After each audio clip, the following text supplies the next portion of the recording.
We've been told the pyramids were just tombs. But what if that's only part of the story? The truth behind why the ancient Egyptians built the pyramids goes far beyond burial rites. These weren't just massive stone triangles in the desert. They were expressions of cosmic order, political power, and unmatched innovation. In this forgotten perspective, we dive into the beliefs, science, and secrets behind the most iconic structures in human history, and uncover what they were really built to protect. The significance of this context is immense, as it sheds light on the interconnected nature of religion, governance, and ingenuity in ancient Egyptian society.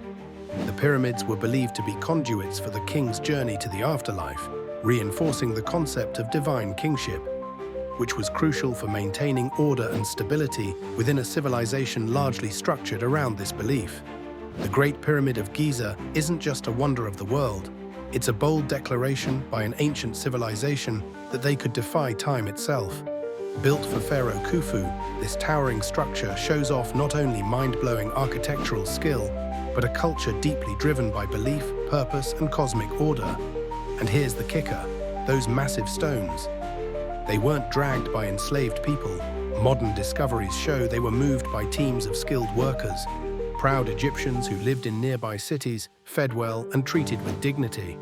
These weren't slaves, they were national builders.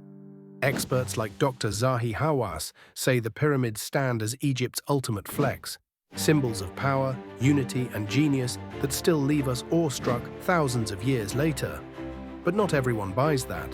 Some people throw out wild theories, aliens, lost technologies, or secret civilizations, questioning how ancient humans could have pulled it off. Whether you side with science or the fringe, one thing's clear: the mystery of the pyramids is far from over. Why would an ancient civilization pour decades of effort, thousands of lives, and endless resources into building massive stone mountains in the middle of the desert? The answer lies in something deeper than just kings and tombs. It lies in belief. For the Egyptians, the pyramids weren't just buildings. They were stairways to the stars, spiritual engines built to launch a soul into eternity. Every block of stone echoed with religious purpose, a divine mission to help their god-kings cross into the afterlife and take their place among the cosmos. These structures weren't randomly placed. They were built on the west bank of the Nile, where the sun sets, because to the Egyptians, that was the land of the dead. And their alignment, not an accident.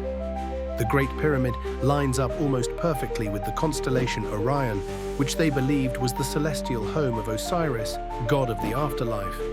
This wasn't just statecraft, it was cosmic architecture.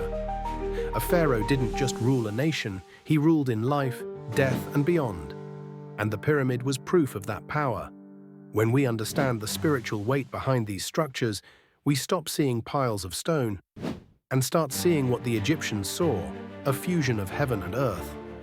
A monument not just to a man, but to the divine connection between life, death, and legacy. And that legacy, it's still shaping our imaginations today, in everything from religion and astronomy to engineering, and how we define what it means to leave a mark that lasts forever. The spiritual engine of the pyramids didn't stop at the edge of religion. It bled into every level of Egyptian society. The pyramid texts, etched into the walls of royal tombs, weren't just beautiful prayers. They were blueprints for eternal life. These ancient spells and rituals offered the pharaoh divine protection, guiding his soul through the treacherous terrain of the afterlife. And it didn't end there. The Valley Temple of Khafra, connected by a long causeway to his pyramid, wasn't just a monument. It was the sacred first step in the pharaoh's cosmic journey. His body would be ritually purified there, washed in water from the Nile, the sacred river that gave life and now symbolized rebirth. Scholars like Miroslav Verner argue that building these pyramids wasn't just construction, it was a national religious act. Every brick laid was a form of worship. Every worker, whether hauling stone or carving glyphs, participated in a spiritual ritual that bound the nation together under a divine king. The process itself was unity. But not everyone sees it that way. Some modern researchers push back, pointing out that these massive projects also served a political purpose. They argue the pyramids were less about guiding souls and more about displaying dominance. A colossal "look what we can do" flex by the ruling elite. It wasn't just faith, it was propaganda in limestone. And then there's the ever-present debate. Who actually built them? Were they slaves, as once widely believed, or willing workers fed, housed, and cared for in nearby worker villages? New evidence suggests the latter, but the controversy remains part of the myth. Still, whether you believe the pyramids were divine beacons or grand power plays or both, one truth is unavoidable. They changed how people viewed leadership, identity, and nationhood. Because in ancient Egypt, religion wasn't separate from politics. And that leads us into the next layer of this story, the social and political power dynamics that shaped the pyramids as much as any chisel or copper tool. Pharaohs didn't just rule, they dominated spiritually and politically. Their image wasn't just carved in stone, it was carved into the very fabric of their society.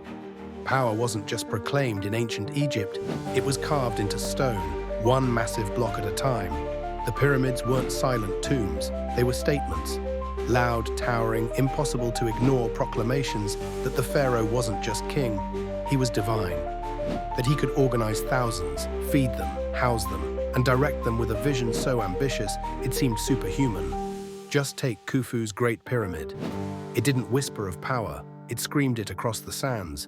Every flawless angle, every towering step was evidence that this man had command over both heaven and earth. No one built bigger, faster, or with more precision. Not without a centralized government running like a well-oiled chariot. Or go back even further to the Pyramid of Giza, the first of its kind, a bold experiment in stacked stone that shifted the future of Egyptian architecture forever. Designed by Imhotep, a polymath and priest who later became a god in his own right, Giza's pyramid showed what centralized state power could do when paired with a bit of genius. Ancient and modern voices alike recognize this. Egyptologists and historians, from classical writers like Herodotus to today's archaeologists, see these monuments not just as resting places, but as political propaganda in stone. Evidence that the pharaoh ruled not by fear, but by sheer organizational brilliance. Yet some push back. They say we're overstating the power play, that these projects weren't just about flexing political muscle, they were acts of devotion, that workers joined not out of obligation, but faith, that the power of belief, not coercion, drove the scale. But maybe it's both. Religion and politics weren't separate lanes in ancient Egypt, they were one intertwined path, one the pyramids followed all the way to the stars. And speaking of stars, that brings us to one of the most jaw-dropping parts of this entire story. How they actually built these things. Because let's be clear, these weren't rough piles of stone. These were feats of engineering brilliance, constructed with such precision they still baffle us today. So how did they do it? With no cranes, no wheels, no iron, just ingenuity.